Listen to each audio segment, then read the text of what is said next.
So you go in the sauna for a bit and like get really hot, and then then run outside. It's amazing. Again, you can't breathe. You can't speak. You're just like as soon as you jump in the snow. But yeah, it's worth it. The best feeling when you come back in and then get in the hot tub. That's it, though. That's the thing. It makes it worthwhile. There's biggest relief. We should go actually in Wimbledon. There's a spa. Oh, cool. Which is isn't ludicrously priced, but it's got the sauna, but it's also got the drop bucket. Oh, the ice bucket, which is really, really good. But it's got jacuzzi, steam room, sauna, hot beds. It's got everything. It's good stuff. Amazing. We should head down there for a day. Yeah. Bloke's spa day. Let's do it. How about we introduce our new little venture that listeners can get involved in if they so desire? Oh, yeah. Let's do that. Yeah? Let's do that. Yeah, you take the lead. So, ladies and gentlemen, we had a little idea during the course of the week. We've been getting into reading as of late, doing a bit more reading, and we thought it might be a cool idea to start a Blokes Podcast book club, which new little idea. And basically, anyone that wants to can sort of follow along and read the same books as we are. We might give them a little quick review as well, and see what people think of them if anyone desires to read along. Yeah. I think exactly. And we're sort of giving it about a month, I think, per book, right? Yeah, definitely. We don't want too much pressure. I mean, we've still got other stuff to do, Yeah, exactly. I would also say, I think, audiobook or physical book, is all fair game. Oh, yeah, for sure. However you consume your books, no judgment here. Yeah, definitely. So, I think it's going to be good. For me, I was excited because I kind of do want a little bit of pressure because I go through phases of reading and but I will quickly fall out of that. And I would like to have some sort of social pressure, I've got to get this book finished. Encouragement to finish it. Exactly. I feel like I need that, a little bit of social pressure. Cool. So I thought we'd start off with quite a blokey book. I thought we'd start with a classic, something quite easy going, and something that it's easy to get stuck into. So we decided on The Adventures of Sherlock Holmes. So for anyone that isn't familiar with the form of Sherlock Holmes, obviously everyone's heard of him and they know that he's a detective set in Victorian London, solves crimes. That's about it, basically. He's just a really good detective. The Sherlock Holmes books were originally serialized in the newspaper. So you'd buy, I think it was the Strand magazine, actually, which was sort of essentially a newspaper, for argument's sake. So these small short stories were serialized over, it might have been even every day or every week or whenever the publication was out. So you would buy this magazine and then you'd get the next bit of the story, basically. But obviously they've released them now in proper book form, so you can just sit down and read them all.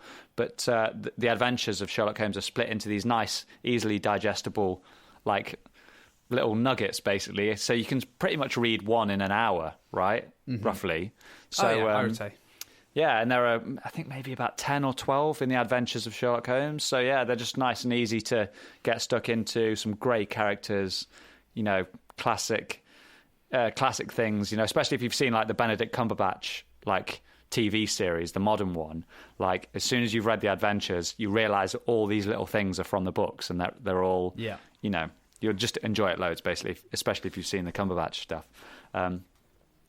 So yeah, let's pop that one in the book, so to speak, review it next month. How about that? Yeah, that's it. 1 month. That's how long you got. We're not waiting for you. Yeah, right? Exactly.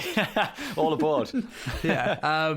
So I actually have listened to the audiobook of.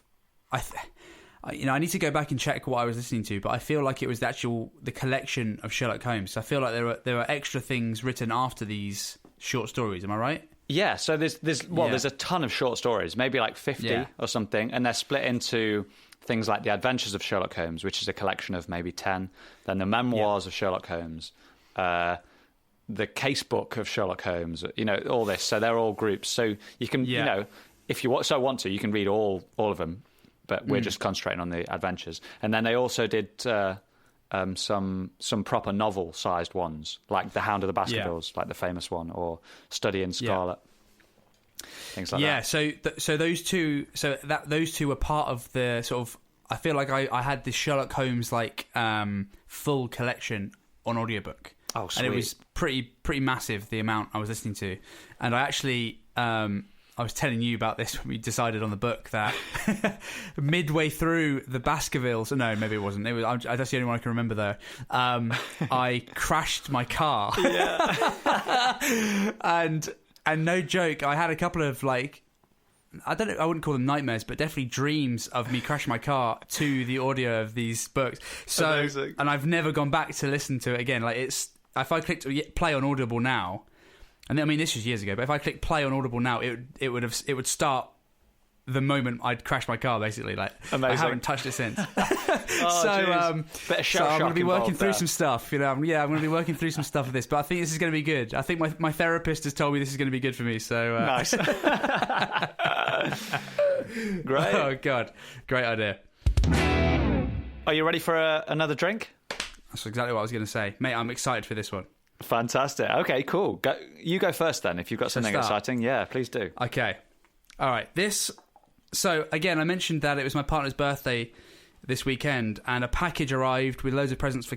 Oh, said her name. I'll edit that out. We can bleep that out. Yeah. Yeah.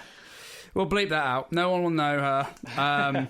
Anyway, and my partner, it's her birthday, and anyway, package arrived for her, and within that package was a little present for me from her parents, and it's a sort of, what is this?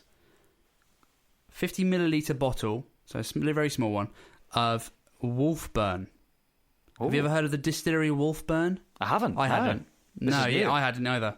Exactly. So I look at it, it's green, so that's appealing to me already. It's got a picture of a wolf on it. Great. And two so that already I'm in. Now, I had a small sample before I turned up tonight because I wanted to have an idea of what it was. Cool. And I look at it. Oh, it's quite light. No colourant. Good. Great. 46%. Great. Nah. I take a sniff, and the smoke emanates out of it, man. This is peaty. Yeah. It's peaty. Basically, I looked it up. Wolfburn is in a town called Thurso, which, if you look it up, basically it's almost as far north as you can go. Wow, okay. In Scotland. So it's up there. And so it's a proper Highland whiskey, but it's, I would say, almost Islay level peat. Wow. And on the nose, you get the smoke, but you get this sort of really dry. It's not sweet in any way, shape, or form, but it also doesn't have the insane phenols as you'd get on like an Ardbeg or a Kalila. And then on the taste, it's sort of a medicinal kind of peat. So you got, I describe it as two. There's barbecue-y, meaty, kind of like burnt wood, and then there's this sort of TCP medicinal side. So you've got the Lagavulin on one side, which is like the barbecue-y side, and then you've got the Kalila, which is the sort of TCP, sort of medicinal smokiness. Right. Which doesn't sound very appealing, but I promise you it's really nice, and it's on that sort of Kalila side. Sweet. And it tastes so good, man. It tastes so good. I've never heard of it, and it's amazing. And I'm so excited because I'm going to buy a bottle as soon as I can. Oh, cool. Is that because the in-laws have been there, or they know someone there, or is it just like a random pick they thought you'd like, or what? Random pick they thought I'd like. Amazing. Yeah, I actually need to ask them where they got it from, but... Oh, looks great. Yeah. Branding looks great. You're saying all the right stuff. This description's right up my alley. I love it. Mate, it's so good. It's so good. I just look where it is on the map as well. Like, you're right. It's right at the top, isn't it? It's like, it's just... God, I mean, it can't be... It looks like it's like, 20 miles, 30 miles down from John O'Groats. So it's like almost on a level with John O'Groats, just slightly to the west of that. Yeah. So it's like so far up, yeah. It's amazing. Exactly. I bet it's pretty bleak up there. No trees, like just wind and grey. Right. I zoomed into the town, and it's like there's a distillery there's a power station, Nice. and then there's a Holiday Inn. Right. That's about it. So the distillery to make the scotch, power station to power the distillery, Holiday Inn for employees. That's it. You got it. That's all you need. My kind of town. Yeah. Chicago. Sounds like a bloke's podcast pilgrimage there. Is what it sounds like. Definitely. Maybe we should do the North Coast 500. Oof. And just, the little, I say little, the 500-mile drive around the top, around the Highlands. Mm-hmm. That would be amazing. I'd love to get a sweet car and do a bit of a whiskey tour. Absolutely, just mate. Stay in all the rural Holiday Inns in all these towns. And just do all the drinking. Add that to the list. It's on there. Nice. So today I've got something a little more middle of the road. Still Scotch, but I've got a Glen Moray. Right, which is quite widely accessible. I thought that sounds like it's a good opposition to your sort of very niche Wolfburn speciality Scotch. This is quite widely available from Elgin, and it tastes great. I mean, I've had it before, and I think you've probably had it before as well, right? A Glen Moray. Glen Moray, yeah. I love Glen Moray, yeah. Glen Moray's great. It's got this sort of. There's no peat in it, no smoke, but it's got this sort of seaweedy, citrusy, very, very coastal flavour to it. It's got a little bit of the sweetness that you get in a Speyside, but it's not syrupy or honey like a sort of Macallan or something like that.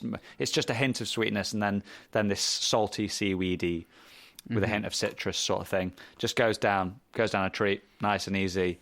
And the price is good as well, which always helps. 100%. I think I would go as far as to say, in terms of value, like one of the best value single malts you could possibly buy. Like sometimes on deal, you get it sub 20 quid, mate. This bottle was 18. Yeah, perfect. And it's they do have a peated version as well. Oh, cool. Which I like. Oh, I'd love to try that. It's just so I think you've probably got the Glen Moray Classic, right? Yep. And then you've got the Glen Moray Classic peated, and then there's a Glen Moray and there's an age statement one. In fact, have you maybe you've had one of those on a previous episode? I think I may have had the peated one actually. I thought it was ringing a bell a while ago. Yeah. I love Glen Moray. Glen Moray is so good. I need to get another bottle, to be honest, because I like having a bottle in the house because I really enjoy it, and it's so cheap. I don't understand why, but it's really good. It's fantastic. Again, another good one for like a beginner wanting to get in and doesn't want to spend like a bomb. Yeah, good stuff. Nice. Really, really good stuff. A stalwart of the drinks cabinet. Absolutely. I wanted to talk to you briefly. We mentioned the Monarchy last week, right? And because we've had this, the new series of The Crown's out on Netflix, so I'm sure a lot of people have been watching that. Like my missus and me, we're only a couple of episodes in actually, but yeah, it's going down a treat like it normally does. And I just wanted to talk to you about The Crown in general and the Monarchy and what your thoughts were. I mean, I am a pretty neutral party, to be honest. As I get older, I'm a little bit more sort of traditionalist and conservative, probably, and I think you would imagine I would be a massive sort of monarchy fan, but really I'm not, and I don't think they're bad, but I don't necessarily think anything good about them either. I don't know. Right. They're okay. I think they're obviously a very. I think it's nice having a monarchy still, and it's obviously a pull for people for like tourism and things like that. But I see them as like a monetary valued thing. Like it's like they bring tourism to the country. Beyond that, I don't think of them as much. I don't take what they say with any more weight than anyone else. Right. I don't inherently give them more respect than I would anyone else. I think they earn it, definitely. There are some people in the monarchy that I respect more than others, and I just treat them like that, to be honest. Yeah, great. Yeah, similar sort of thing. I mean, I like the tradition of it. I know they're not a sort of like obviously we're not a strict monarchy, are we? You know, the monarchy doesn't decide how we live our lives in this country. No. Like